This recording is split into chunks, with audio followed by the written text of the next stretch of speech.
Hello friends, welcome to BPSC journey, सफ़र से सफलता तक। काफ़ी लोग ऐसे हैं जो प्रीलिम्स में बार बार स्टक हो जाते हैं। और प्रीलिम्स ऐसा स्टेज है जब आप स्टक हो जाते हो, आपका कॉन्फिडेंस एकदम डिप हो जाता है। आपको लगता है इस जर्नी में आप एकदम ज़ीरो के ज़ीरो पे हो। और मैं काफ़ी ऐसे लोगों को जानता हूँ जो प्रीलिम्स में बार बार फेल हो रहे हैं। तो उन लोगों के लिए आज हम लोग ये बातचीत करेंगे। मैं बताऊँगा कि कैसे आप उस जाल से निकल सकते हो, कैसे उस माइलस्टोन को अचीव कर सकते हो। आपके पढ़ने के बाद भी अगर आपका प्रीलिम्स नहीं निकल रहा है, काफ़ी लोग, काफ़ी सारे चैनल्स 115 का वादा करते हैं कि कैसे 115 मार्क्स लाया जा सकता है, 120 मार्क्स लाया जा सकता है। भाई मैं 115 का वादा नहीं करूँगा। मैं आपको ये बताऊँगा कि आप 95 कैसे लेके आ सकते हो। आप पिछले ट्रेंड्स को उठा के देख लो। लास्ट वीडियो में हमने कट ऑफ्स पे बात की थी, मार्कशीट दिखाया था मैंने आपको।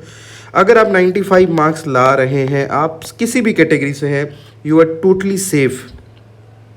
जब आप 95 मार्क्स लेके आओगे, जो अचीवेबल होता है, ईजिली अचीवेबल होता है। अब मैं उन बच्चों को जो प्रीलिम्स बार बार फेल कर जा रहे हैं, उनको मैं ये बोलूँ कि नहीं तुमको 120 नंबर कैसे लाना है मैं बताऊँ, तो वो उन बेचारे डाइजेस्ट ही नहीं कर पाते। उसको एक्सेप्ट करना ही थोड़ा टफ हो जाता है। सबकी अलग अलग मनोदशा होती है। बड़ी बड़ी बातें करने से वो और डायलेमा में आ जाते हैं। तो आज हम लोग बात करेंगे कि कैसे 95 मार्क्स, 90 टू 95 मार्क्स कैसे हम ला सकते हैं, उस पे हम लोग बात करेंगे। ठीक है, सभी टॉपिक से रिलेटेड जो स्ट्रैटेजी होनी है, 72nd बीपीएससी का जो रोड मैप होना है प्रीलिम्स का, उसके बारे में हम लोग बात करेंगे। जो मेरा प्रैक्टिकल एक्सपीरियंस रहा है, मैं उन चीज़ों के बारे में बात करूँगा। ज़्यादातर लोग जो बाबा लोग होते हैं, बाबा लोग अलग अलग सा एडवाइस देते हैं। मैं वैसा कोई एडवाइस नहीं दूंगा आपको। हमारे पास एक ट्रेंड एनालिसिस है। किस चीज़ का?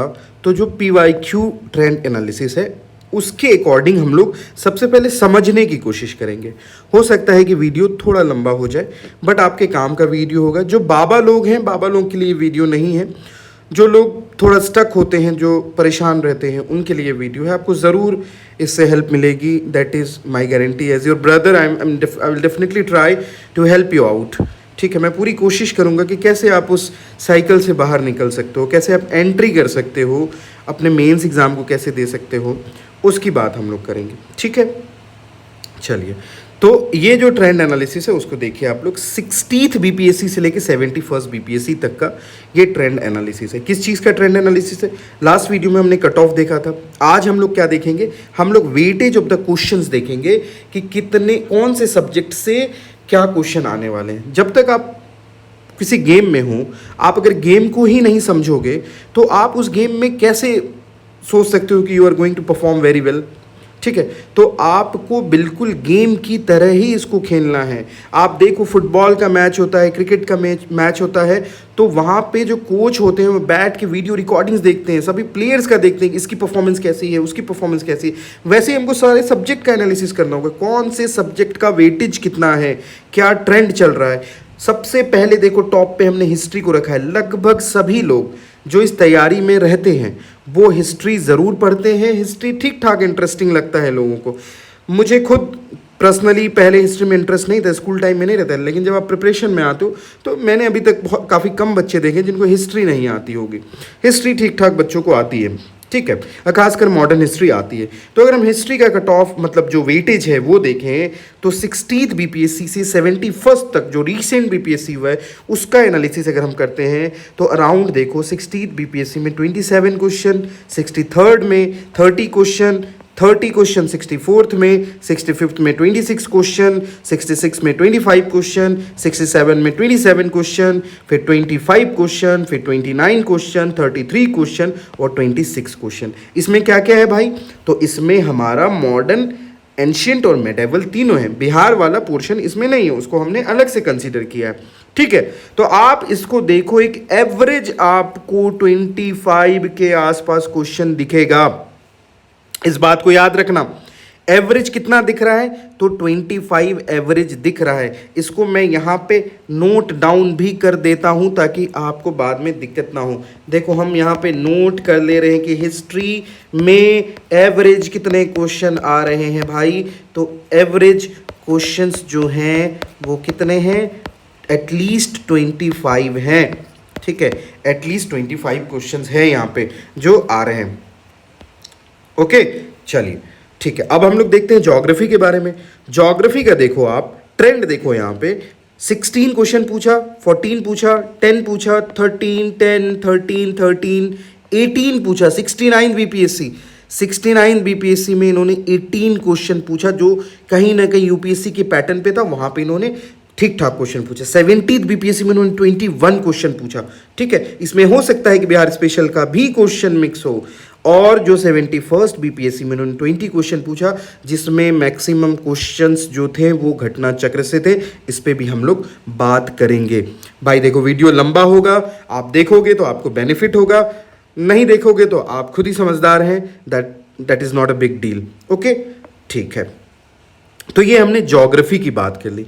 अब आप ज्योग्राफी में एक चीज देख रहे होगे कि जो ट्रेंड है वो बढ़ रहा है। ठीक है, आप देखो यहां से, अगर आप यहां तक देखोगे तो यहां जो पिछले 3 साल से क्वेश्चन पूछा गया, उसमें आपको बढ़ते हुए क्वेश्चन दिखेंगे कि ज्योग्राफी में क्वेश्चन बढ़ रहे हैं। ठीक है, ये याद रखना है। तो हम लोग ज्योग्राफी का भी यहां पे मेंशन कर लेते हैं। अगर हम एवरेज देखें, पुराने वाले इसको हटा के अगर हम एवरेज देखते हैं ज्योग्राफी का, कितना हो जाएगा, तो ये एवरेज क्वेश्चन जो है आपको अराउंड आप 20 के आसपास के 80 to 20 मान के हम लोग चलते हैं, एक रेंज ले लेते हैं हम लोग। ठीक, इसके बाद हम लोग देखेंगे आगे इसका क्या बेनिफिट होगा, ये भी आपको समझ में आएगा। ठीक है, चलो अब देखते हैं पॉलिटी के बारे में। हम लोग देखते हैं तो पॉलिटी का अगर आप देखते हो एनालिसिस, तो पॉलिटी के एनालिसिस में हमको क्या दिखता है कि ये जो हमारा पॉलिटी का क्वेश्चन है, देखो भाई एक चीज़ बता देते हैं, पॉलिटी जो है ये सबसे लो हैंगिंग, सबसे वफादार, सबसे फेथफुल होता है। ये आपको प्रीलिम्स में इसमें मार्क्स बन जाते हैं, ईजिली बन जाते हैं मार्क्स। मतलब कंपैरिजन अगर हम करते हैं अदर सब्जेक्ट से, तो ये आपको ज़्यादा मार्क्स दे के जाता है। जो आपका स्ट्राइक रेट रहता है इसमें अच्छा रहता है। एवरेज आप देखो 12, 12, 12, 8, 6, 11, 10, 13, 16, 15, मतलब एवरेज यहाँ पे भी आपको 12 से 15 क्वेश्चन दिख जा रहे हैं। पॉलिटी में भी आपको कितने दिख जा रहे हैं, 12 से 15। फिर से मैं कह रहा हूँ, चाहे यूपीएससी हो चाहे बीपीएससी हो, अगर आप पॉलिटी के क्वेश्चन थोड़ी सी भी आपकी क्लैरिटी है तो आपको आसानी से यहाँ पे मिल जाता है। कितने क्वेश्चन, 12 से 15 क्वेश्चन मिल जाते हैं। ठीक है, इसी तरीके से इकोनॉमी देख लेते हैं। इकोनॉमी का अगर आप देखोगे तो 8 question, 12 question, 18 question, 11 question, 7 question, 7 question, 15 question, 13 question, 5 question और 4 क्वेश्चन। अभी जो ट्रेंड है, रीसेंट ट्रेंड की अगर हम बात करें, इकोनॉमिक्स के क्वेश्चन कम भी हैं और आपको इकोनॉमिक्स में जो क्वेश्चंस आते हैं वो बजट सर्वे अगर आपने अच्छे से कर लिया और बेसिक इकोनॉमिक्स अगर आपको आती है तो आप इसको टैकल डाउन कर सकते हैं। मैं इसको अभी अपने लिस्ट में इंक्लूड नहीं कर रहा हूं। अब देखो आता है साइंस। ये क्या लिस्ट है, किस चीज़ की, हाई प्रायोरिटी सब्जेक्ट की। अब देखो किसी के लिए साइंस हाई प्रायोरिटी हो सकता है और कुछ बच्चों के लिए ये हाई प्रायोरिटी नहीं होगा, लेकिन हम यहाँ पे मेंशन कर रहे हैं इसको, साइंस को हम यहाँ पे मेंशन कर रहे हैं। ठीक है, देखते हैं साइंस का क्या सीन है भाई। साइंस में अगर आप देखोगे तो 25 क्वेश्चन, 20 क्वेश्चन, 20, 30, 30, 30, 30, 22, 25 और 29। साइंस में भाई एवरेज जो क्वेश्चन है वो 30 के अराउंड आता ही आता है मोस्ट ऑफ द टाइम। ये 25 to 30 काफ़ी इंपॉर्टेंट सेक्शन हो जाता है। ये मैं इसको यहाँ पे स्टार मार्क भी कर देता हूँ, ये काफ़ी इंपॉर्टेंट सेक्शन हो जाता है। ठीक है, इस पे भी हम लोग बात करेंगे। कुछ बच्चों के लिए ये हाई प्रायोरिटी होता है जिनको साइंस आती है, और कुछ बच्चे इसको हाई प्रायोरिटी में नहीं भी रखते हैं। इस पे भी हम लोग बात करेंगे। सारे सब्जेक्ट को 1 by 1 हम लोग देख लेते हैं। बिहार स्पेशल आपको मेक और ब्रेक की सिचुएशन बिहार स्पेशल बना सकता है, इस बात को याद रखना। तो बिहार स्पेशल का भी जो एवरेज क्वेश्चन आप देखोगे 26, 24, 21, 26, 25, 25, 17, 15, 14, 18, तो आपको अराउंड 20 क्वेश्चन, भले ही 70th बीपीएससी में थोड़ा कम हो गया, लेकिन इधर कम होता है तो उधर हिस्ट्री में, उधर ज्योग्राफी में ये एड ऑन हो जाता है। ट्रस्ट मी, बिहार स्पेशल के जो क्वेश्चन है वो भी एवरेज 20 के आसपास आते ही आते हैं। बिहार स्पेशल भी आपका कितना, 20 क्वेश्चंस के अराउंड आता ही आता है। ओके, चलो अब क्या है, करंट अफेयर्स। सबसे बड़ा एक्लिस हील होता है ये। सभी लोग करंट करंट करंट करते हैं और करना भी चाहिए। करंट का सेक्शन आप देखो यहाँ पे, आप खुद ही देखो 35 क्वेश्चन करंट से आया है, 29 क्वेश्चन आया, 30 आया, 30 है, 37 क्वेश्चन, 66 बीपीएम में 37 क्वेश्चन आए थे, 27 क्वेश्चन आए थे, 29, 28, 26, एवरेज 30 क्वेश्चन अगर आ रहा है तो ये सेक्शन कितना इंपॉर्टेंट हो सकता है, इसका कितना महत्व हो सकता है, ये आप अंदाज़ा लगा सकते हो। करंट अफेयर्स में कितना बोल रहे हैं भाई, तो एवरेज 30 क्वेश्चन आ रहा है, एवरेज 30 क्वेश्चन आ रहा है यहाँ पे। ठीक, इस चीज़ को बिल्कुल याद रखना है आपको। ओके, चलो ठीक है। अब और क्या बच गया, मैथ्स और रीजनिंग बच गया। क्वांट के कितने क्वेश्चन होते हैं, तो हर बार क्वांट के 10 क्वेश्चन होते हैं। ठीक, हर बार 10 क्वेश्चन होते हैं। यहाँ पे 9 क्वेश्चन डाल दिया गया है, 9 क्वेश्चन डाल दिया गया, बट ठीक है, वो 10 ही क्वेश्चन आया था, वो 9 एक को इन्होंने मिसलिनियस में कंसीडर कर लिया है। ठीक है, तो ये जो डेटा है ये मैंने काफ़ी सारे इंस्टीट्यूशंस, क्रॉनिकल, आईएएस और पता नहीं किसके किसके डेटा थे, उसको सम अप करके मैंने इसको बनाने की कोशिश की है। बट यहाँ से जो हमको मोटा मोटी जो हमको एक आंकड़ा मिल रहा है उस पर हम लोग बात करेंगे। ये हमारी लिस्ट बन गई। अब सबसे इंपॉर्टेंट बात क्या आपको जानना है, जो मैं बार बार बोलूँगा, मैं जब भी आपको कुछ बताऊँगा तो मैं एक बात ज़रूर बोलूँगा प्रीलिम्स से रिलेटेड। वो बात ये होगी कि आपके प्रीलिम्स में कितने क्वेश्चन आने वाले हैं, टोटल कितना आएगा भाई, 150 आएगा। आपका कट ऑफ कितना जा रहा है, मैक्सिमम 90 के आसपास जा रहा है। मैं बोल रहा हूँ 92 95 ही जा रहा है, इससे ज़्यादा नहीं जा रहा है। कितना परसेंट है ये, तो अराउंड 60 to 65% है। कितना परसेंट है, 60 to 65% है। अब सुनो मेरी बात, तो हमको कितना, किस पे फोकस करना है, 60 to 65% पे हमको फोकस करना है। बिकॉज जो मेरी टारगेट ऑडियंस है वो कौन है, जो प्रीलिम्स में स्टक हो रही है। कुछ लोग आके बोलेंगे कि नहीं नहीं हमको तो सीडीपीओ भी क्लियर करना है। वेरी गुड, सीडीपीओ भी क्लियर कीजिए। देखिए 95 और 100 में बहुत ज़्यादा का फर्क नहीं है, बट पहली प्रायोरिटी क्या है कि हम उस कट ऑफ को, उस जादुई आंकड़े को हम पार करें। ठीक है, प्रचंड बहुमत से सरकार बाद में बनाएंगे, पहले हम सरकार बनाना चाहते हैं। पहले हम ये चाहते हैं कि गवर्नमेंट फॉर्मेशन तो हो जाए, बाद में प्रचंड बहुमत की सरकार के बारे में सोचेंगे, बाद में सीडीपीओ के बारे में सोचेंगे।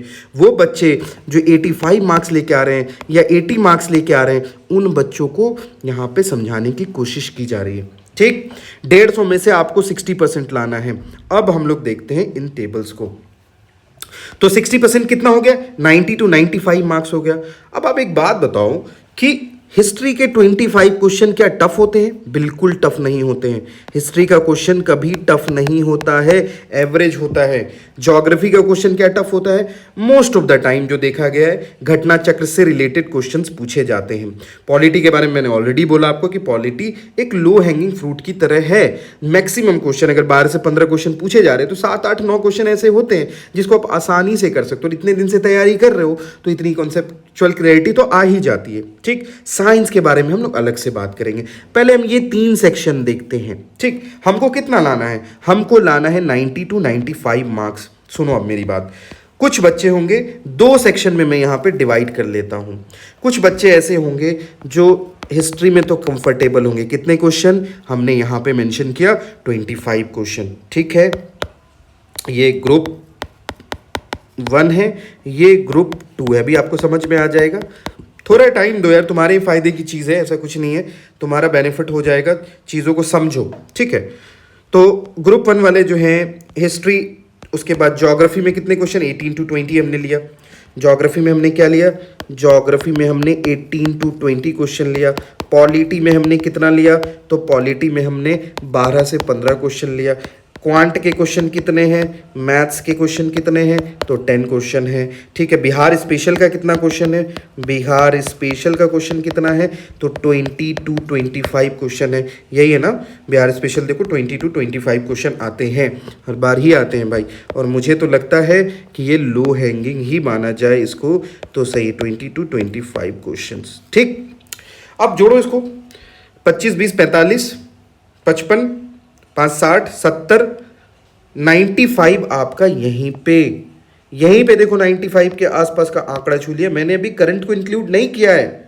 What I am trying to focus here कि मैंने यहां करंट को इंक्लूड नहीं किया है। अभी यहां पे आप करंट को इंक्लूड करो, करंट को इंक्लूड करो। 30 क्वेश्चन कितना हो गया, 95 और 30 125 क्वेश्चन के आसपास आपका यहीं पे बन रहा है। आपने जिन बच्चों को साइंस नहीं आता है, अगर आपने मतलब इसको फॉलो नहीं करना है कि आपको साइंस पूरा छोड़ देना है, इतना तो साइंस आता होगा कि आप 30 में से 15 क्वेश्चन करके आओ। आप अगर बीपीएससी की तैयारी कर रहे हो तो आपको 50% तो आना चाहिए ना। आप ऐसा तो नहीं कर सकते कि नहीं नहीं मैं तो साइंस पढ़ूंगा ही नहीं, या मैं मैथ्स को टच ही नहीं करूंगा, ऐसा नहीं कर सकते आप। ठीक है, तो जिनको साइंस में प्रॉब्लम है वो भी देखो कि तुम साइंस को हटा के भी चलते हो तो अराउंड 120 के आसपास, 122 125 के आसपास यहां पे बन रहा है आपका क्वेश्चन। उसमें आप करो, थोड़ी सिली मिस्टेक भी करो, सिली मिस्टेक करना भी अलाउड है। तो आपकी सिली मिस्टेक को भी हटाकर अगर हम लोग चलते हैं तो आप देखो आप कट ऑफ को टच करने के बड़े करीब रहते हो। ठीक है, इस बात को याद रखना। और जिनके लिए science is not a tough task, जिनका बैकग्राउंड इंजीनियरिंग रहा है या साइंस बैकग्राउंड रहा है, उनके लिए देखो फिर यहाँ पे साइंस में भी 30 क्वेश्चन है।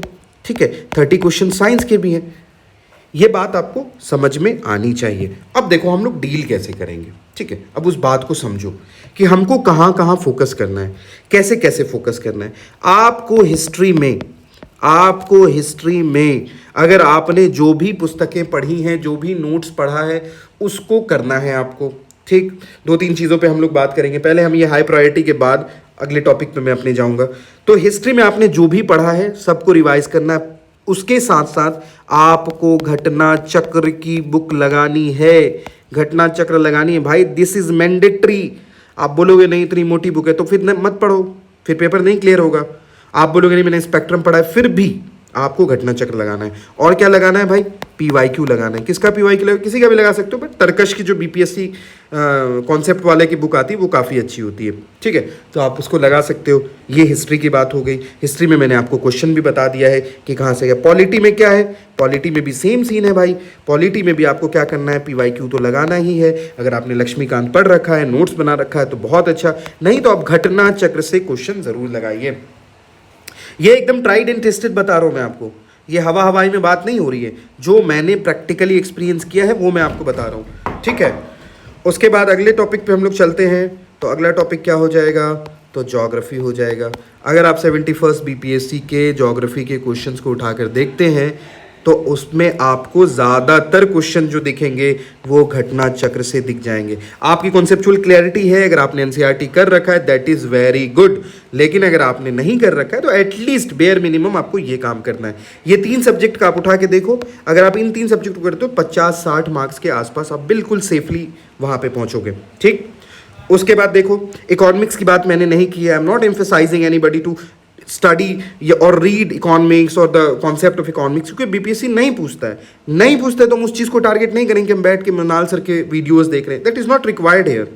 ओके, 69 में पूछा था बट दैट वाज एक्सेप्शन। अभी नहीं पूछ रहा है तो आप 2 महीने में वो काम नहीं करोगे। आप 2 महीने में अपने आप को एक्सपर्टीज बनाओगे, यहाँ पे बनाओगे, यहाँ से भी आप कर सकते हो जो जाके सॉल्व। साइंस में भी मैं आपको यही बात बोलूँगा भाई कि बिल्कुल अच्छे से अगर तुमने घटना चक्र सॉल्व कर लिया और तुमको साइंस नहीं आती है, अगर तुमको आती है तब तो बहुत अच्छी बात है, तब भी करना है क्वेश्चन प्रैक्टिस के लिए। लेकिन अगर तुमको साइंस नहीं आती है, इवन इन दैट कंडीशन अगर तुमने घटना चक्र देख लिया और वीडियोस कुछ रेफरेंस वीडियोस देख लिए तो तुम्हारा काम हो जाए। कहाँ से वीडियो देखोगे? काफ़ी सारे वीडियोस अवेलेबल हैं। बायोलॉजी के लिए जुबैर सर हैं और कई सारी वीडियोस आपको दिख जाएंगी। PW ओनली IAS की कई सारे वीडियोस आपको दिख जाएंगे। ठीक है, साइंस सेम ही होता है, ऐसा नहीं कि RRB के लिए साइंस अलग पढ़ते हैं और SSC के लिए अलग पढ़ते हैं। वहाँ पे आप देखोगे डेप्थ एनालिसिस में बता देते हैं वो लोग भी। ठीक, तो यहाँ पे साइंस की भी कवरेज हो जाएगी। ये 4 मेजर सब्जेक्ट हैं। अगर आप देखोगे तो ये 4 मेजर सब्जेक्ट हैं। और हाँ, स्पेशली बिहार स्पेशल करना है। आप बिहार के बच्चे हो, बिहार स्पेशल पढ़ोगे, आप एक प्रॉपर एज लोगे। इसमें आप अगर 100% नहीं 90% भी स्ट्राइक रेट रखते हो तो आप बहुत कंफर्टेबल सिचुएशन में रहोगे। कुछ बिहार स्पेशल की वीडियो मैं भी डालूंगा जो इंपॉर्टेंट होगा। आपको बिल्कुल यहाँ से चीज़ें पिक करनी है और बनाना है। यहाँ से आपका बहुत कंफर्टेबल जोन में जाओगे, यहाँ एकदम बिल्कुल एरर नहीं करना है आपको। एरर कहाँ नहीं करना है, बिल्कुल जो इजी क्वेश्चन पूछा जा रहा है अगर आपसे 1857 के रिवॉल्ट में कौन कहाँ से था, सीक्वेंस अगर आपको मैच करने को दे दिया आपको, वो गलत नहीं करना है। कुछ out of the box question अगर आता है, बतख मियाँ टाइप का क्वेश्चन आता है या कोई भी ऐसा क्वेश्चन आता है, टेस्ट सीरीज में काफ़ी क्वेश्चन डालते हैं, वो आप छोड़ के आओ, कोई मसला नहीं है, you can skip that question. But आपको ये नहीं छोड़ना है कि बिहार केसरी किसको कहते हैं। आपको अगर क्वेश्चन आ जाता है कि बताओ क्या जयप्रकाश नारायण की क्या उपाधि थी, लोकनायक कहते थे उनको या क्या कहते थे, जननायक कहते थे, लोकनायक कहते थे, इसमें कंफ्यूज नहीं होना है आपको। बेसिक क्वेश्चंस में कंफ्यूज नहीं होना है आपको। ऐसा नहीं करना है कि एनसीएम में 1930 मार के आ जाना है, सीडीएम में आपको 1919 मार के आ जाना है, ऐसा नहीं करना है। जलियांवाला बाग मैसेकर के टाइम कौन था, ये गलत नहीं करना है। मदन लाल ढींगरा और उधम सिंह में कन्फ्यूज़ नहीं होना है आपको। क्विट इंडिया मूवमेंट में क्या हुआ था, कौन लीडर था, लीडर लेस था, उसमें कन्फ्यूज़ नहीं होना है आपको। इन चीज़ों का ध्यान रखना है, ठीक है। चलो, तो ये बिहार स्पेशल की बात हो गई। अब कौन सा सब्जेक्ट बच गया भाई, अब हम लोग बात करते हैं। अच्छा, मैथ्स, बहुत इंपॉर्टेंट चीज़ ये है कि काफ़ी बहुत बड़ी पॉपुलेशन है जो मैथ्स को काफ़ी हल्के में लेके छोड़ देती है, ठीक है। मैं आपको बता रहा हूँ, सिर्फ मैथ्स में अगर आप अच्छा परफॉर्म करके आते हो, if you are scoring 6, 7 at least, there are lot of student who just skip maths. भाई इतना तो पढ़ के आए हो ना, इतना तो कर ही सकते हो। मैथ्स में बेसिक चीज़ें रहती है, रीजनिंग रहता है। मैथ्स नहीं पूछ रहा है आपसे, वो कैलकुलस नहीं पूछ रहा है, वो आपसे वेक्टर नहीं पूछ रहा है, मैट्रिक्स नहीं पूछ रहा है, वो आपसे बेसिक चीज़ें पूछ रहा है कि 5 रुपये में अगर एक कलम मिल रहा है तो 20 रुपये में कितने कलम मिलेंगे। ऐसे क्वेश्चन भी आए हैं, आप देख सकते हो जाके। आपसे ब्लड रिलेशन पूछा जा रहा है, आपसे डायरेक्शन पूछा जा रहा है, बहुत एक पोर्शन रहता है जो आसान रहता है। लेकिन स्टूपिडिटी में काफ़ी बार, नर्वसनेस में ऐसा होता है कि लोग बिल्कुल उसको छोड़ के ही आ जाते हैं। लोग मान के चलते हैं कि 140 ही क्वेश्चन आ रहा है, तो आपको मैथ्स के भी क्वेश्चन करने एटलीस्ट। अगर आप देखो आपका 1-2 नंबर से पीटी छूट रहा है, 2-4 नंबर से भी पीटी छूट रहा है, अगर आप 6 से 7 क्वेश्चन मैथ्स में करके आते हो तो आप कितने कंफर्टेबल सिचुएशन में पहुंच जाओगे, आपकी ईजी लैंडिंग हो जाएगी, ठीक है। तो मैथ्स पे भी ध्यान देना है। आपके लिए मैथ्स की वीडियोस जो भी PYQ आया उसको मैं सॉल्व अपने चैनल पे ज़रूर करवाऊंगा। इसका वाइड है, बाकी सारे चैनल्स पे मैंने नहीं देखा कि मैथ्स के बारे में वीडियो डली हुई, तो मैं पूरा PYQ आपको मैथ्स का करवाऊंगा। ये भी आपको करना है, इसको स्टार मार्क कर लो। जो आपकी सबसे बड़ी वीकनेस है आप इसको स्टार मार्क करो और इसके लिए भी काम करो, चीज़ें आसान हो जाएंगी, ठीक है। अब आप बोलोगे कि सर आपने सारी चीज़ों पर तो बात किया लेकिन आपने एक सब्जेक्ट ही छोड़ दिया, वो कौन सा सब्जेक्ट छोड़ दिया? तो आपने सर इकोनॉमिक्स सब्जेक्ट को छोड़ दिया। देखो, इकोनॉमिक्स के बारे में भी बात करते हैं, ठीक है। इकोनॉमिक्स में बात करने से पहले मैं आपको करंट अफेयर्स के बारे में बात करूंगा। आपको कन्फ्यूज़न होगा करंट अफेयर्स के बारे में, ठीक है। देखो भाई, करंट अफेयर्स तुमको पीटी, मेंस और इंटरव्यू तीनों में काम आएगा। न्यूज़पेपर अगर पढ़ सकते हो ज़रूर पढ़ो, न्यूज़पेपर का कोई अल्टरनेटिव नहीं है। आप जब मेंस या इंटरव्यू में पहुंचोगे तो आपको इस चीज़ के बारे में रियलाइजेशन होगा कि there is no alternate to newspapers, ठीक है।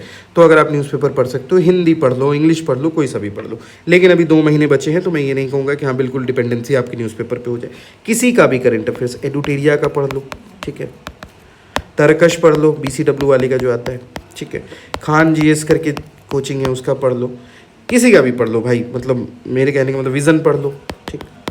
आप अगर UPSC वाले हैं तो वाजीराम पढ़ लीजिए, जो भी आप लोग पढ़ते हैं वो पढ़े, जिसकी अपनी जितनी क्षमता। लेकिन अगर आप एडुटेरिया से पढ़ते हो, तरकश से पढ़ते हो तो लगभग सारी चीज़ें कवरेज होती हैं। ऐसा नहीं होगा कि हाँ इससे पढ़ लूँगा तो उसमें नहीं, सबका सोर्स सेम होता है भाई। PIB करते हैं, ठीक है, PIB के डेटा से ही करंट अफेयर्स वाले करंट अफेयर्स बनाते हैं। ऐसा नहीं कि एडुटेरिया कहीं अमेरिका से न्यूज़ उठा के लाता है, वो भी PIB के ही सोर्स को फॉलो करता है। तरकश भी, सब लोग लगभग सिमिलर सोर्स न्यूज़पेपर उन्हीं चीज़ों को फॉलो करते हैं। गवर्नमेंट के जो आर्टिकल्स होते हैं, गवर्नमेंट के जो डेटा होता है उसी को फॉलो करते हैं। तो किसी 2 सोर्स को ज़रूर कर लो। एक ऐसा कर लो जिसमें आपको वीडियोस देखना है, तो वीडियोस के बारे में मैं बता देता हूँ। आप परचम को फॉलो कर सकते हो, परचम IS करके, ठीक है। तो परचम IS को फॉलो कर सकते हो, या फिर आप और भी कई सारे वीडियोस होते हैं। इवन हमारे चैनल पे भी हम लोग करंट अफेयर्स को लेकर, कंप्लीट करंट अफेयर्स, ठीक है, ये सारे सोर्सेज के नाम मैंने इसलिए बताएं बिकॉज जो हमारा प्लेटफॉर्म है अभी नया प्लेटफॉर्म है, आपको इस पर कितना ट्रस्ट होगा नहीं होगा, बट देखें, ठीक है, at least for the revision purpose आप BPSC जर्नी को ज़रूर फॉलो करें। मैं ये कहूँगा कि आप अपना मेजर सोर्स इसको ना रखें, बट फॉर रिवीजन पर्पस आप BPSC जर्नी, आप बिहार स्पेशल का करंट अफेयर्स देखिए। आई थिंक कि जो भी वीडियोस अपलोड हुए हैं मैंने काफ़ी कोशिश की कि आपको बिल्कुल रिफाइंड कंटेंट दिया जाए, काफ़ी अच्छे रिप्रेजेंटेशन के साथ। पीडीएफ्स वगैरह सब अवेलेबल हैं। टेलीग्राम की लिंक आपको कमेंट में मिल जाएगी पिन की हुई, आप वहाँ से टेलीग्राम पे जुड़ के आप देख सकते हैं कंटेंट को। तो उन चीज़ों को आप फॉलो कीजिए। रिवीजन पर्पज़ के लिए आप ज़रूर बीपीएससी जर्नी को फॉलो करें और अपनी सफलता को सुनिश्चित करें। ठीक, अब इकोनॉमिक्स जिसको हम लोग छोड़ दिए थे, इकोनॉमिक्स में मैं यही बोलूँगा भाई कि जो बेसिक कॉन्सेप्ट्स हैं, ठीक है, बेसिक कॉन्सेप्ट जो आप, तुमको जीडीपी नहीं पता है, तुमको जीएनपी नहीं पता है, तो फिर बहुत दिक्कत है। तो बेसिक कॉन्सेप्ट्स देख लो। कहाँ से देखोगे? ओनली आईएएस का वीडियो पड़ा हुआ है, ओनली आईएएस का वीडियो है 6 घंटे का, वो देख लो, सब समझ में आ जाएगा। या बुक्स तावा चैनल है, एक बुक्स तावा चैनल है, जो भी इसका प्रोनाउंसिएशन है वहाँ देख सकते हो, काफ़ी अच्छे से उन्होंने बताया। या किसी का कोर्स ले रखा है तो आप वहाँ भी देख सकते हो। लेकिन क्या चीज़ मिस नहीं करनी है, जो चीज़ें मिस नहीं करनी, आपके 10 मार्क्स यहाँ से इंक्रीज होंगे। क्या है वो? Don't miss. क्या नहीं मिस करना भाई? सेंसस मिस नहीं करना है। दूसरा बात क्या मिस नहीं करना है? तुमको बजट मिस नहीं करना है। बजट किसका? नेशनल और बिहार दोनों, ठीक है। सर्वे मिस नहीं करना है तुमको, दोनों, बिहार और नेशनल दोनों। बिहार से ज़्यादा क्वेश्चन आता है बट दोनों करके जाना है तुमको। फॉरेस्ट सर्वे जो आपका होता है, फॉरेस्ट सर्वे नहीं मिस कर सकते हैं आप। अभी एनसीआरबी का कुछ डेटा आया, उसको मिस नहीं कर सकते आप। पीएलएफएस की रिपोर्ट आई है, उसको आप नहीं मिस कर सकते हो, ठीक है। एक एक क्वेश्चन ही आएंगे यहाँ से, लेकिन क्या एक क्वेश्चन इंपॉर्टेंट नहीं होता है? हमारे लिए बिल्कुल इंपॉर्टेंट है ये सभी। National family health survey, NFHS का जो डेटा है, ये आप इसको लिस्ट बना के लिख सकते हो, इसको मिस नहीं कर सकते हो। यहाँ से आपके 10 से 12 क्वेश्चन आएंगे, भले ये उन्हीं पोर्शंस के पार्ट होंगे, बट यहाँ से क्वेश्चन आएंगे और ये काफ़ी इंपॉर्टेंट क्वेश्चन हैं। अब जैसे मैंने हाई प्रायोरिटी की बात की, लो प्रायोरिटी बोल के कुछ नहीं है भाई। लो प्रायोरिटी क्या है? तो इकोनॉमिक्स का जो मृणाल सर के जो वीडियोस हैं वो लो प्रायोरिटी है, अभी आप उसको ध्यान नहीं दे सकते हो। आपको इकोनॉमिक्स के बिल्कुल कोर कॉन्सेप्ट में जाने की जरूरत नहीं है, वही मुझे लो प्रायोरिटी लगती है, ठीक। बाकी एग्जाम में कोई लो प्रायोरिटी नहीं होता, जिससे आपका सिलेक्शन हो जाए वही हाई प्रायोरिटी है। ओके, करंट अफेयर्स के बारे में भी हमने बात कर ली है। ओके, अब एक और चीज़, एक और मसला होता है, काफ़ी चीज़ों पे मैं चाह रहा हूँ कि हमारी बात हो जाए। टेस्ट सीरीज़ के बारे में अगर हम लोग बात करें, टेस्ट सीरीज़, वह बच्चे जो पीटी में फेल करते हैं, मैंने उनको देखा है, उनके टेस्ट में जब कम मार्क्स आते हैं वो काफ़ी नर्वस हो जाते हैं, काफ़ी नर्वस हो जाते हैं। भाई नर्वस मत हो यार। और तुम अगर नर्वस हो रहे हो तो टेस्ट सीरीज़ का देखो, मैं तुमको एक ट्रिक बता रहा हूँ, ठीक है, जो मैं खुद भी फॉलो करता हूँ। अगर तुमने टेस्ट सीरीज़ दिया, सपोज तुमने टेस्ट 1 दिया किसी भी XYZ कोचिंग का, ठीक, टेस्ट 1 दिया तुमने 150 में कितना स्कोर किया? तो तुमको आया चलो 70 मार्क्स आए, ठीक। तुमको लगा कि चलो ठीक है टेस्ट 1 है भाई, चलेगा। टेस्ट 2 तुमने दिया 2-4 दिन के बाद, 5 दिन के बाद या 1 वीक के बाद, अब तुमको 150 में से कितना आया? तो तुमको 55 नंबर आ गया। टेस्ट 3 दिया तुमने 150 में, फिर से तुमको कितना नंबर आ गया? तो 60 नंबर आ गया। अब तुम नर्वस हो गया, यार हमको इतना कम नंबर आ रहा है, क्या होगा? मत करो, छोड़ दो, थोड़ा सा ब्रेक ले लो, ठीक है, एक ब्रेक ले लो, टेस्ट मत दो। लिटरली आई एम सेइंग, तुम टेस्ट 4 दोगे तुमको 40 नंबर आ जाएगा, तुम फ्रस्ट्रेट हो जाओगे, ठीक। तो फ्रस्ट्रेशन से रिजल्ट नहीं होता। सबसे माइंडसेट की मैंने बात की थी तो एक कमेंट आया था कि सर माइंडसेट से क्या मतलब है? माइंडसेट से ये मतलब है कि तुमको फ्रस्ट्रेट नहीं होना है, तुमको अपने आप पे यकीन रखना है कि हम कर लेंगे, ठीक है। और अगर तुमको लग रहा है कि तुम कर लोगे तो तुम कर ही लोगे, बट अगर सबको लग रहा है कि तुम कर लोगे और तुमको लग रहा है कि तुम नहीं कर पाओगे तो तुम कभी नहीं कर पाओगे। इस बात को याद रखो, बिल्कुल ट्राइड एंड टेस्टेड है। ये चीज़ें इसलिए बता रहा हूँ कि दोनों चीज़ का एक्सपीरियंस है, फेल करने का भी एक्सपीरियंस है और पास करने का भी एक्सपीरियंस है, इसलिए बता रहा हूँ, ठीक है। सीखा है इन चीज़ों को तो आपको बता रहा हूँ, आप फॉलो कर सकते हो। टेस्ट में एक गैप ले लो, अब अपने आप को टारगेट दो कि टेस्ट 5 में मैं ये पोर्शन करके जाऊंगा या टेस्ट 6 में मैं ये पोर्शन करके जाऊंगा। कौन सा पोर्शन? अगर हमने साइंस कर लिया या हमने पॉलिटी कर लिया, अब जाके अपने आप को वहां टेस्ट करो कि अगर मैंने टेस्ट 6 में 150 में से सपोज दैट कि मैंने फिर से 65 नंबर ही लाया, बट मैंने साइंस के क्वेश्चन और पॉलिटी के क्वेश्चन गलत नहीं किए हैं, जो मैंने पढ़ा था अगर मैं उसको सही करके आया हूं अच्छे स्ट्राइक रेट के साथ, अच्छी एक्यूरेसी के साथ, मतलब आपका टेस्ट देना सफल हो गया। आपने जो पढ़ा था आपने उसको परफॉर्म किया। क्या होता है कि एक वीक में जब टेस्ट होता है तो हौच पौच हो जाता है, बिल्कुल आप रिवाइज ही नहीं कर पाते और फिर से टेस्ट आ जाता है। तो आपके रिविजन से आपके मार्क्स बढ़ेंगे, खाली टेस्ट देने से मार्क्स नहीं बढ़ जाएगा। ये काफ़ी लोगों को ये बात अच्छी नहीं लगेगी, मैं जानता हूँ, but this is a fact. तुम दे दो ना भाई, 100 टेस्ट दे दो। टेस्ट देने से अगर सिलेक्शन होता तो फिर तो काफ़ी बच्चे टेस्ट देते हैं। तो अपने आप को आकलन करो। दूसरी चीज़ क्या करो, जो तुमने टेस्ट दिया उसके जो सॉल्यूशंस होते हैं या उसके जो क्वेश्चंस उसका एनालिसिस करो और उसके शॉर्ट नोट्स भी बनाओ। ये काम आएगा तुमको एंड में, ट्रस्ट मी, यही काम आने वाला है। तुम टेस्ट में 150 में से 110 नंबर ला रहे हो, तुमने 150 में से 120 नंबर लेके आ गए तुम, वो काम नहीं आएगा तुमको, ठीक है। तुमको काम आएगा शॉर्ट नोट्स, काम आएगा उसका जो तुमने एनालिसिस किया वो काम आएगा। अगर तुमको टेस्ट नहीं देने का मन है, डर लग रहा है तुमको, तो टेस्ट पेपर उठाओ, ठीक है, और क्या करो फिर उसका वही एनालिसिस कर लो। वही टेस्ट तो तुम जाके देखते ना, तुमको जितना नॉलेज है। हाँ, एक चीज़ है कि अगर तुमने बिल्कुल टेस्ट नहीं दिया, तुमको OMR ही नहीं फिल करना आता है, तुम A की जगह B फिल करके आ जाओगे, तो फिर तुमको टेस्ट देना चाहिए। लेकिन अगर टेस्ट देने से तुम्हारी नर्वसनेस बढ़ रही है तो वो तुम्हारे लिए बेनिफिट नहीं होगा। That will act like a negative catalyst to you, trust me. But when you are scoring good, when your marks are increasing, when you are studying some subject, when you are learning and then you are performing in that particular subject, means you are growing। आपको grow करना है तो ऐसे ही grow करोगे। आप अपना आकलन कैसे करोगे? जो चीज़ आपने पढ़ा है उसका आकलन करोगे ना। अब आपने इकोनॉमिक्स पढ़ा नहीं, आप टेस्ट देने गए, इकोनॉमिक्स का ही टेस्ट हो रहा था, आपको 40 नंबर आएगा और आप बैठ के रो रहे हो कि मुझे टेस्ट में 40 नंबर आए। भाई तुमने नहीं पढ़ा इकोनॉमिक्स। तुम अगर हिस्ट्री पढ़ के गए और हिस्ट्री में नहीं आ रहा है, दैट इज़ अ इशू।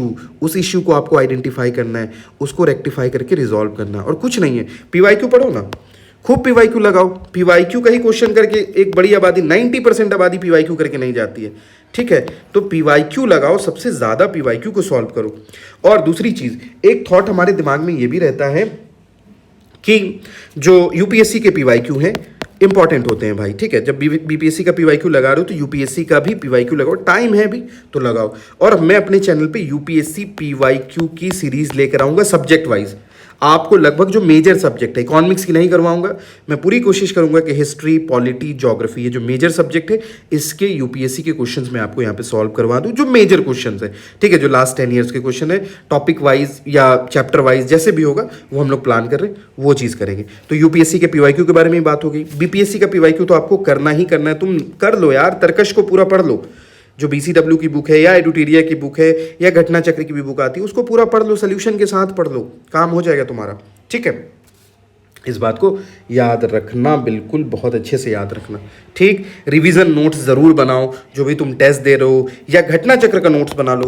तुमको घटना चक्र पढ़ने बोल रहे हैं, एक बार पढ़ा तुमने, 2 बार पढ़ा, अगर नोट्स बने हुए तो ठीक है, घटना चक्र का भी नोट्स बना लो ताकि तुमको बार बार नहीं उठाना पड़े। कुछ ऐसे मटेरियल्स होंगे जो मैं आपको प्रोवाइड करवाऊंगा, जो किसी अदर चैनल के होंगे, जो किसी अदर प्लेटफॉर्म का होगा, मैं आपको टेलीग्राम में प्रोवाइड करवा दूंगा वो, ठीक है। आप उसको यूज़ कर सकते हो और वहाँ से आपको कहीं ना कहीं थोड़ी हेल्प मिल जाएगी। नहीं तो घटना चक्र वालों का भी एक नोट्स आता है, लेकिन पहले उसको 2 बार पढ़ो। अगर तुमने पढ़ रखा है, नोट्स बना रखा है, देन दैट इज़ फाइन, ठीक है। तो लगभग सारे टॉपिक्स पे हमने कवर करने की कोशिश की। करंट अफेयर्स पे भी हमने बात की। अगर कोई और डाउट ऐसा रह रहा होगा तो आप बताइएगा, ओके। मुझे लगता है कि सारे सब्जेक्ट्स को हमने कवर कर लिया। देख लेते हैं एक बार, ताकि कुछ मिस, ऐसा कोई स्क्रिप्टेड नहीं है, कुछ चीज़ें मिस भी हो सकती हैं, तो देख लेते हैं। हमने हिस्ट्री पे बात कर ली, हिस्ट्री का सोर्स वही घटना चक्र या जो भी स्टैंडर्ड आपने पढ़ा। ज्योग्राफी के बारे में भी बात कर ली, अगर आपने वीडियोस लेक्चर देख रखे हैं या किसी से पढ़ रखा है तो आप वो कर सकते हैं। प्लेसेस इन न्यूज़ देख सकते हैं करंट अफेयर्स में।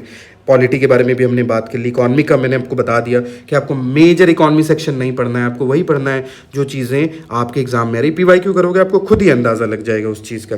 साइंस के बारे में मैंने तो साइंस के लिए स्पेशल वीडियो लेके आएंगे, जिसका साइंस वीक है उसके लिए क्या करना है, उसके लिए स्पेशल वीडियो लेके आएंगे, ठीक है। बिहार स्पेशल का भी बोल दिए हम कि आप लोगों को I will definitely help in Bihar special, but I am not going to teach the whole Bihar special section, but वो चीज़ें जहाँ से क्वेश्चंस काफ़ी आते हैं वैसा टाइप का कुछ रिवीजन टाइप का हम लोग करेंगे। करंट के तो वीडियोस खैर आएंगे ही, और मेंस और प्रीलिम्स दोनों का ही आएगा अब, ठीक है। अभी रेगुलरिटी रहेगी, आपको बिल्कुल लगातार अगले जो 60-70 दिन है, 80 दिन है, बल्कि मेंस तक आपको लगातार वीडियोस मिलेंगे। Due to some personal reasons I were not available, but now I will definitely try to give you contents जो क्वालिटी कंटेंट्स होंगे। मैथ के बारे में मैंने बोला भाई प्लीज़ मेरी पर्सनल रिक्वेस्ट है, अगर तुमको मैथ्स नहीं आता है हम वीडियो बना के डालेंगे, शॉर्ट ट्रिक डालेंगे, तुम शॉर्ट ट्रिक को रट लो। तुम रट लो कि प्रॉफिट परसेंट का फॉर्मूला क्या होता है, तुम रट के जाओ, लेकिन मैथ्स का क्वेश्चन तुम कर के आओ भाई। 10 में से तुम अगर 6-7 क्वेश्चन बढ़ा लेते हो, तुम्हारा कट ऑफ क्लियर हो जाएगा, ठीक है। फीमेल्स कैंडिडेट जो होती हैं उनको मैथ्स में काफ़ी प्रॉब्लम होती है, तो I am requesting you all कि वो चीज़ें आप सीखें, please don't give up on maths, ठीक है। आपको काम आएगा। प्लेटो कहते थे कि जिसको मैथ्स आता है वही इंसान इंटेलिजेंट होता है, वही लीडर बनने लायक होता है। तो why are you missing that portion that can make you a leader, that can increase your thinking capacity, okay, लिखा ही हुआ है रीजनिंग, सोचने की क्षमता आपकी बढ़ाएगा ये। ठीक, तो इन सारी चीज़ों पे हमने ऑलरेडी बात कर ली है। ठीक है, अब बाकी जो हम लोग कल से स्टार्ट करेंगे वो हमारा क्या होगा, जो हमारे 70 दिन लगभग बचे हुए हैं उसमें हम लोग टॉपिक वाइज आपको टारगेट दिया जाएगा, बाइफरकेट करके सारे सब्जेक्ट का कवरेज करके हम लोग अपने सीरीज़ को चलाएंगे। और वो रिवीजन सीरीज़ होगी, आप बिल्कुल साथ साथ उसको कर सकते हो। एक रिवीजन सीरीज़ करके चलेगा जिसमें डेली टारगेट्स और वीकली टारगेट्स आपको मिलेंगे। ठीक है, डेली टारगेट्स मिलेगा जो शॉर्ट सेक्शन होगा, और वीकली भी हमारा कुछ टारगेट होगा। सभी सब्जेक्ट को हम लोग कवर करेंगे। ठीक, ताकि हमारा काम बन जाए और बहुत आसानी से आप प्रीलिम्स क्लियर कर लोगे। बहुत बड़ी बात नहीं है। ठीक है, आप प्रीलिम्स आसानी से क्लियर कर लोगे, अपने आप पे कॉन्फिडेंट रखो। ठीक, तो ठीक है, इन्हीं बातों के साथ आपको बिल्कुल अच्छे से तैयारी करनी है और काम हो जाएगा। कौन कहता है कि आसमान में छेद नहीं हो सकता, तबीयत से एक पत्थर तो उछालो यारो। तो तबीयत से एक पत्थर उछालो, इधर उधर पत्थर मत मारो। तबीयत से पत्थर उछालोगे तो चीज़ें हो जाती हैं। बाबा कहते हैं करने से होता है, तो वही चीज़ है। तो ऑल द बेस्ट आप लोगों को। स्टार्ट करते हैं फिर यहाँ से। आप लोग भी अपना अपडेट आ गया है तो आप लोग बिल्कुल कमर कस लो और चीज़ों को करो। होप मैंने आपको समझाने की कोशिश की, और ये 95 मार्क्स का जो जादुई आंकड़ा है उसको आपको पार करवाने में मैं ज़रूर हेल्प करूँगा। अगर आपको कुछ डाउट हो तो आप कमेंट सेक्शन में पूछ सकते हैं। टेलीग्राम चैनल भी है, आप उसको ज्वाइन कर सकते हैं। वीडियो ठीक लगे अगर आपको तो आप ज़रूर लाइक सब्सक्राइब कर सकते हैं। अगर आपको ठीक ना लगे तो आप ज़रूर कमेंट में बता सकते हैं कि हाँ ये चीज़ें सही नहीं थी। ठीक है, नया चैनल है, इम्प्रूव करने का स्कोप होना चाहिए, उसमें हम लोग इम्प्रूव भी करेंगे, चीज़ों को बेहतर करने की कोशिश करेंगे। ठीक है।